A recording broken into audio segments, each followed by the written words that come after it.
This is Plant-Based Briefing.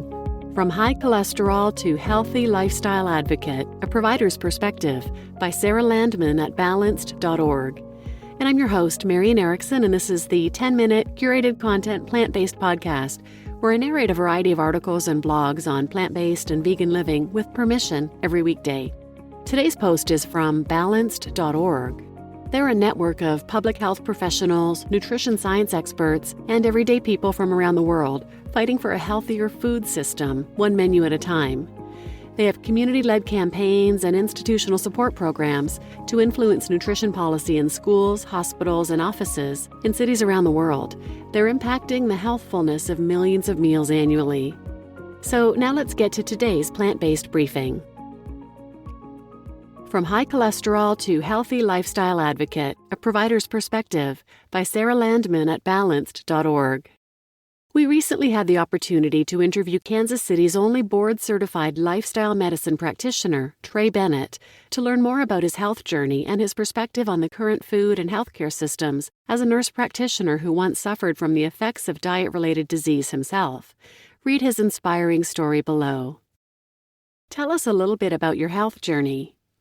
I feel like I'm nearing the summit of my health journey, but it's been quite a hike. I grew up in the same zip code where my office is located now. Back then, there were cornfields and cattle pastures within a mile of my house.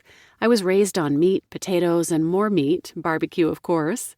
My family ate what is now recognized as the standard American diet, SAD. I also joked that I was on the seafood diet. I would see a commercial or even think about food, and that was what I ate. My whole family suffered many health complications as a result of this diet, and I myself struggled with chronic sinus infections and severe acne.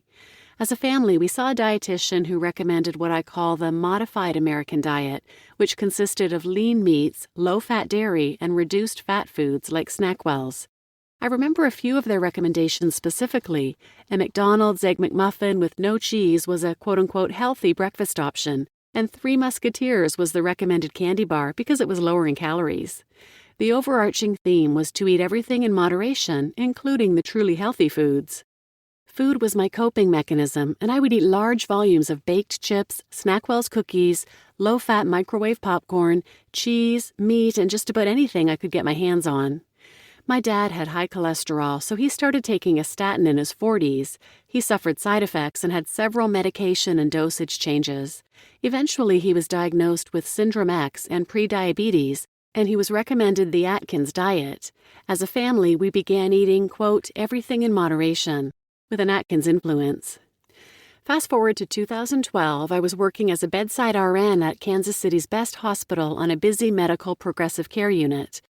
I started to make the connection between the standard American diet and the standard American diseases that I saw every day: heart disease, type 2 diabetes, obesity, and cancer. I realized I was seeing the true cost of chronic disease in America. The degradation of quality of life and years lost were incalculable. I knew I wanted to help people earlier in the course of disease, before they landed in the hospital. I attended a biometric screening incentivized by my health insurance. My total cholesterol was 162, my total cholesterol to HDL ratio was 5.6, and my fasting glucose was 101. The nurse circled all three as high, which got my attention, and I'm so thankful she did. I was under the age of 30, cross-training 3 times per week, but my objective numbers showed I wasn't as healthy as I thought. This sent me on a journey to find a truly sustainable, healthy lifestyle for myself and the patients I saw every day. I discovered Forks Over Knives on Netflix, and I was surprised to learn that brown rice, beans, potatoes, and other plant-based foods had the optimal levels of protein. I threw out a huge jug of whey protein I had used on workout days, and I stopped buying animal-based foods. I didn't go plant-based overnight, but I used the meat, dairy, and eggs I had in the kitchen to flavor plant-based dishes.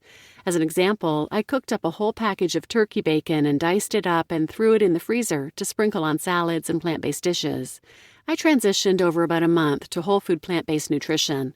I felt healthier than ever, and I was able to eat massive portions of nutrient-dense, calorie-light foods and still remain lean. The next year, all my biometric screening measurements were normal. I knew I had found my long-term healthy lifestyle. Like most of us in the U.S., you grew up on the standard American diet. What made it challenging to get to better health? Growing up in Kansas City, the standard American diet foods and barbecue were by far the most accessible foods. That remains true today. I know for a fact that my exposure to ultra-processed food was at its peak during my public school years. At home, everything was quote-unquote healthy diet food: SnackWells, caffeine-free Diet Coke, Diet Sprite, lean meats, and low-fat dairy. At school, I had more unhealthy options than healthy ones, so I gravitated toward the Nutter Butters, Ho-Hos, chocolate chip cookies, cheese fries, chips, and regular soda instead of the diet foods I was used to at home. Back then, I didn't know the standard American diet foods from healthy foods. It didn't seem to matter as long as everything was in moderation. I thought if the balance of moderation and excess was disturbed, my doctor would tell me. Thinking back, my body was telling me I needed change, but I wasn't listening. What made you decide to work as a healthcare professional, and how has your work changed your perspective on chronic illness, nutrition, and the food and healthcare systems? I credit my father for guiding me in the direction of healthcare. He knew I loved and excelled in science, and growing up in scouting, I developed a love for helping others. I've recently realized that chronic diseases are traps. Once you or a loved one falls in, it's difficult to find the way out. This is because the industry is focused on making you more comfortable with chronic disease through pills and procedures that treat symptoms. Currently, the causes of these chronic diseases, years or decades of suboptimal lifestyle choices, are not effectively addressed by the quick fixes offered by reactive sick care. I'm excited to be an expert on the forefront of a seismic shift from our current sick care system to one based on prevention, healing, and longevity, lifestyle medicine. As a nurse practitioner, what do you think are the biggest challenges for your patients who are experiencing diet-related disease and who want to improve their health? Changing dietary and lifestyle habits isn't easy for most, even if we have the right knowledge and resources in front of us.